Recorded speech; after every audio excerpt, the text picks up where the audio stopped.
บุญพระของเราได้อยู่เห็นหลานน้อยบัดนี้สังขารคอยชราลงบอกคือเก่าภาษาเฮาเอิ้นว่าเท่าปัดชิมคอยแก่ไว้วัฏจักรโลกไต้ไปตามเรื่องสังขารเด้อเมเด้อเกิดแก่เที่ยงยังเจ็บฮอดวันดอกลังแล้วหาลังคนประเสียแอวหาลังคนขาลาหาลังคนเสียตาเสียหูพร้อมนั่นคือแก่หาลังคนพ่อแม่บ่เสียหยังดีๆก็ไปแท่ดอกก่อนไว้ผู้บุญมีก็จังได้เห็นลูกเห็นหลานเด้อแม่เด้อต่อมาเลยถึงการอันโลกภัยสิมายุ่งหาลังสงพากันอยู่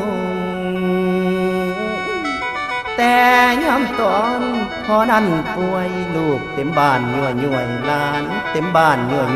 ให้นอนแห่งอยู่